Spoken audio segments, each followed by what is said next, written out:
So, welcome to our next module. On today's module, we will discuss about what? Key features of Bitcoin or crypto in general. You understand? So, we need to understand all these things, okay? So, we need to speak on the key features of Bitcoin or cryptocurrency. So, now, Bitcoin offers what? Several features and benefits, including decentralization, which allow pay-to-pay electronic cash system transactions to take place with what? Without any intermediaries, and there is high level of security through what cryptographic techniques, that is converting plain text into ciphertext. Things that human beings cannot understand onto things that only computers that can understand it. That is encryption and decryption. You understand? So additionally, it serves as a store of value, provide potential of high returns, and enable borderless transactions, promoting global financial inclusion. You understand? So the following are the key features of crypto or Bitcoin. This since we are into Bitcoin now. So number one, we have what? Decentralization. Very, very good. There is nothing that is good like decentralized system. A system that operates on its own without any intermediary or without any interception by any third party. Bitcoin operates on a decentralized network, meaning that any gadget they take, for example, and add to the internet, it contributes to the power of crypto. You understand? There is no single computer like this that is capable, that is holding crypto, this domain name for Bitcoin, or Bitcoin hosted here. No! So, Bitcoin operates on what? On a decentralized network, meaning no single entity controls it. It exists on its own. The more you want to control it, the more it becomes vulnerable. So, the main purpose of the creation of these was never to be controlled. You can regulate it. The government and the financial institutions should regulate this, not like they should do what? They should control it, because its technology is revolution and is revolution again. Things are evolving. You cannot change revolution. Never. This allows what? Pay-to-pay transactions without the need for intermediaries like the banks. That's the meaning of decentralization in crypto. Number two, security. Transactions are secured through cryptographic techniques, making it difficult for unauthorized parties to alter transaction data.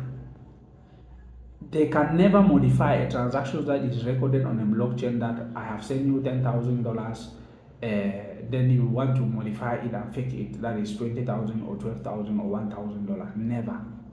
And nobody will be able to delete that transaction. But if it is assigned to a wallet, that your wallet is at the level of unknown identity, because it's decentralized. There is no KYC on your name there showing that this is your wallet.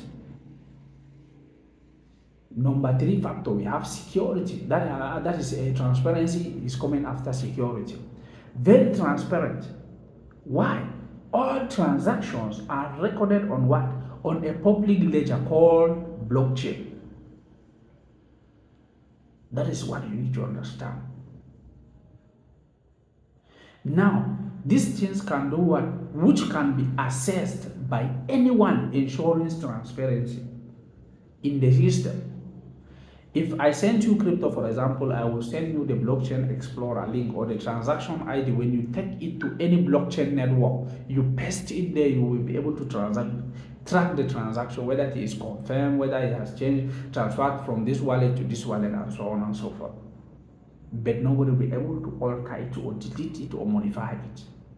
That is the transparency and the security we have. Limited supply also, that's the fourth factor. Bitcoin has a capped supply, that is maximum of 21 million coins, which has helped to create scarcity and can potentially increase the value over time.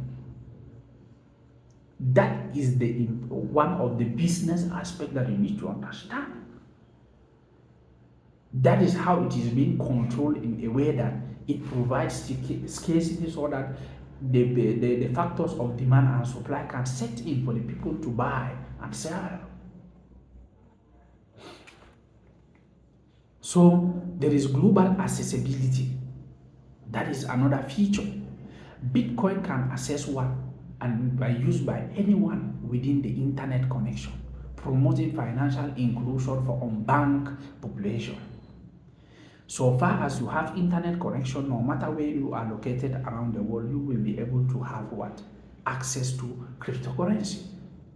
Global payment, crypto in Cameroon or crypto in Nigeria or Africa in general is the same crypto in US, in Canada, in any other part of the world or the continent around the world. You move along with your assets, with your money. You don't need to worry yourself, how can I change it? This is how can I transfer it? Which bank, charges, all those type of things, they are not there in crypto. With little what? There is another one that I have not added, but let me say, there's another one that is what? They offer faster transactions. That is at low cost. You can send $1 million and pay $1 charges. Which bank does that? Even in some countries, between one bank to another, there is not a transfer like that. Talk less of from one country to another, and then this one, a global transaction. I can sit here, send $1 million to US with the charges of $1. If I'm using or certain networks, even is free. Let's say you have Binance, for example, you're in US and I'm in Cameroon, I can be able to send you $10 million without charges. At the faster, with the speed of light even. The moment I receive your wallet, bam, maximum 3 minutes you have received. Confirmed transactions. That is crypto we are talking about. That is the revolution that we are.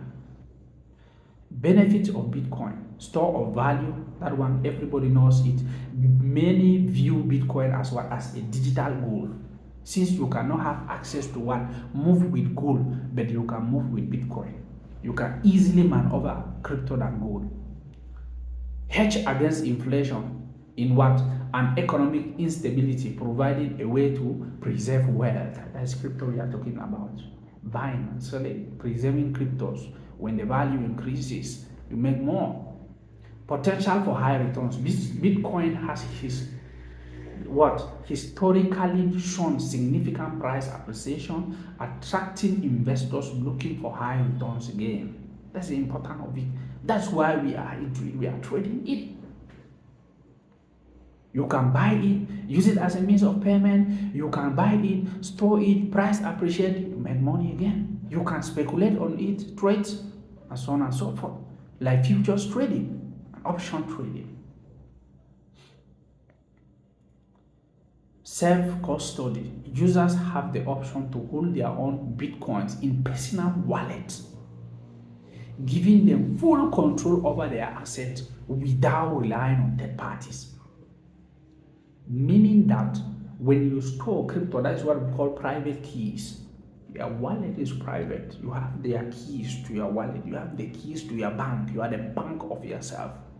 When you use crypto wallets, like decentralized wallet, Phantom wallet, the Web3 wallets, let's say all Web3 wallets that don't require your identity to create. You have control over it. Even the system on its own, it will never know your recovery phrase. Those who work with the systems. Only the blockchain network that understands it, and you. If you don't disclose it, nobody will ever know it. That is what we mean by self-custody. You can move with your cryptos from one country to another, anyhow you want it be. There are also physical devices known as like Ledger Nano, there's Exodus, and so on and so forth. Different versions that you can use them as crypto hardware wallets. And only when you want to do transactions before your cryptos can come online. Private keys and all the public keys are stored privately with you. Again, now you need to understand the next factor, no third-party seizure. Bitcoin transactions are resistant to seizure by the government or financial institution, allowing users to maintain their financial privacy. Nobody can collect it once you have it, only through negotiations before you can release it to some people. If you don't want, you don't want. They can't do anything to you. Even they know you possess it. They can't know the wallet, they can't hack the wallet, they can't freeze the wallet. That is freedom we have here, man. Low transactional cost that we mentioned, that is the third benefit of Bitcoin or crypto. Transactions can be done at lower fees. We have even spoken to the spoken on this before. I'm on it now. So Bitcoin transactions can have lower fees as compared to what? To traditional banking systems, huh? Especially for international transactions. Very, very important. No chargeback. Once Bitcoin transaction is confirmed, it cannot be reversed, reducing the risk of fraud for merchants. Once it is gone and confirmed, even by mistake, you will not receive it back. If you are in a decentralized wallet, not centralized exchanges. Now regulations are coming up with centralized exchanges. Each person is tied to one particular wallet where they can be able to trace some types of fraud there can be easily be controlled. But in decentralized system, no. If you make error with your cryptos and he has gone to somebody, he will claim it. Nobody can do anything. Nobody can take it back except him. He accepts to release it back to you. No government, even they see that this is the wallet that contains it, they will never know how to freeze that wallet. Okay, so that is it. That are the futures of crypto and benefit of crypto, or futures of Bitcoin and benefit of Bitcoin, because Bitcoin is an example of crypto. Any other crypto asset faces this type of similar benefits and futures. Okay, see you in the next video.